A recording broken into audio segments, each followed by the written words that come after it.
Hi hello welcome to Kiran TV news. Peddi సినిమాకి సంబంధించి trailer release అయిపోయింది.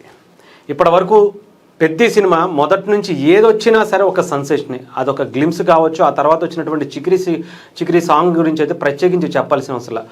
ప్రపంచం మొత్తం ఉర్రూతలూగించిందని చెప్పాలి.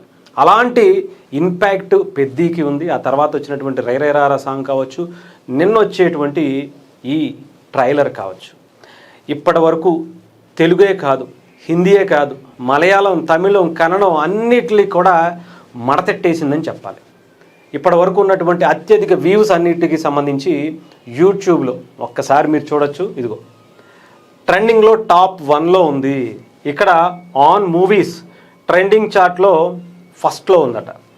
Most hyped video on YouTube చరిత్రలో హైప్ ఇచ్చినటువంటి వీడియోస్లో పెద్ది టాప్లో నిలిచింది. 63 millions real time views on YouTube. Peddi ట్రైలర్కి సంబంధించి వచ్చినటువంటి రికార్డులు ఒక తెలుగులోనే 24 గంటలు ఇంకా అవలా.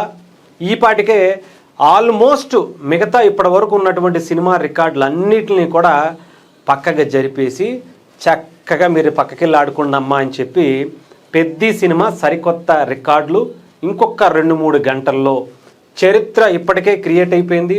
ఒక హిస్టరీని ఇప్పటికీ లిఖించుకుంటూ ముందుకు వెళుతూ టాప్ పొజిషన్లోకి వెళ్తుంది. ఇంకా ఆశ్చర్యం ఏంటంటే తెలుగులో ఇలా ఉంటుందంటే డెఫినెట్గా ఉంటుంది. ఎందుకంటే మన మెగాస్టార్ గారు అబ్బాయి, మెగా పవర్ స్టార్గా రామ్ చరణ్ గారి గురించి, ఆయన స్థాయి గురించి మనకు తెలుసు. బట్ ఇక్కడికన్నా ఇప్పుడు హిందీలో దద్దరిల్లిపోయే వ్యూస్ వస్తున్నాయి. ఇక్కడ 25 మిలియన్స్ వ్యూస్ దాటితే అక్కడ 24 మిలియన్ వ్యూస్ ఇప్పటికే చేరుకున్నటువంటి పరిస్థితి. ఎలాంటి ఇంపాక్ట్ హిందీలో కూడా వస్తుందో ప్రత్యేకించి చెప్పాల్సిన అవసరం. దీంట్లో రామ్ చరణ్ గారి పర్ఫార్మెన్స్ గురించి అందరూ ఈగర్గా వెయిట్ చేస్తున్నారు. ఈ సినిమాలో ఎక్కువగా, ముఖ్యంగా ట్రైలర్లో అయితే ఎక్కువగా ఆ అంశాల మీదే ఎక్కువగా చూపించినటువంటి పరిస్థితి. సినిమాకి సంబంధించినటువంటి స్టోరీ అంతా కూడా ఇలా ఉంటుంది అనేటువంటిది ముందే పెట్టేసి, నాకు తెలిసి ఎప్పుడు కూడా అటు మనం బాహుబలికి సంబంధించి లేదా త్రిపులారికి సంబంధించి ఎక్కువగా రాజమౌళి గారు ఇలాంటివి చూపిస్తూ ఉంటారు. అంటే ట్రైలర్లోనే చాలా వరకు ప్రజలకి అర్థమయ్యే రీతిలో ఇలా కథ ఉండబోతుంది అనేటువంటిది. అలాంటి రీతిని ఇప్పుడు బుచ్చిబాబు గారు కూడా ట్రైలర్లో చూపించినటువంటి పరిస్థితి కనిపించింది. చాలా మ్యాసివ్ ఇంపాక్ట్. అసలు నిజంగా ఈ సినిమాకి సంబంధించి ట్రైలర్ ఇలా ఉంటుందా, ఇంత అద్భుతంగా ఇలాంటి విజువల్స్తో అటు రామ్ చరణ్ గారిని వన్ మ్యాన్ షోగా చూపించడం అనేది ఈ సినిమాలో కనిపించబోతుంది. ఇంకా మిగతా క్యారెక్టర్ల గురించి ఒకదానికి మించింది ఒకటి ఒక రేంజ్లో కనిపిస్తున్నాయి. అవన్నీ కూడా విశేషాలు. చాలా చాలా అద్భుతంగా ఉంది ట్రైలర్ అయితే. దానికి అసలు ఎవరు ఎన్ని రకాలుగా సోది చెప్పినా మీరెక్కడ లెక్క చేయాల్సిన అవసరం. సినిమా ఒక రేంజ్లో కొట్టబోతుంది. కొట్టడం అంటే అలా ఇలా కొట్టదు. ఈసారి చెప్తున్నానుగా, ఆల్రెడీ రామ్ చరణ్ గారే ఒక ప్లాన్ ఉంది ఆయనకి.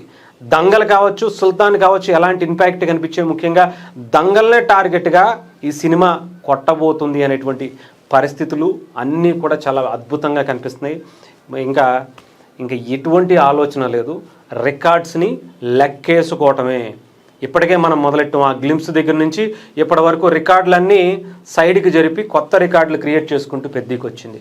ఇంకా సినిమా రికార్డులు కూడా పెద్ది దిగిన తర్వాత అన్నీ పక్కగా జరుపుకుని పెద్ది టాప్లోకి వెళ్ళబోతుంది అనేటువంటి పరిస్థితులు అయితే చాలా క్లియర్గా కనిపిస్తున్నాయి. సో దానికోసం ఈగర్గా 4వ తారీఖు వరకు వెయిట్ చేయాలి. దానికన్నా ముందు చాలా చాలా ఈవెంట్లు ఉన్నాయి. అవన్నీ కూడా ఆఖరికి నిన్న జరిగినటువంటి ఈవెంట్ కూడా మిలియన్స్ వ్యూస్ వస్తున్నాయంటే ఆలోచించండి. ఇంకా రేపు 23వ తారీఖు భోపాల్లో జరగబోయేటువంటి ఈవెంటు నా భూతో నా భవిష్యత్ అనేటువంటి రేంజ్లో ప్లాన్ చేశారట. ఎవరు ఊహించినటువంటి గెస్ట్లు ఇప్పటికే చెప్పాను కదా, అవన్నీ కూడా రాబోతున్నాయి. సో 23తో పాటు ఇంకా చాలా చాలా ప్రమోషన్స్ ఉన్నాయి. వాటి గురించి కూడా మనం చూద్దాం.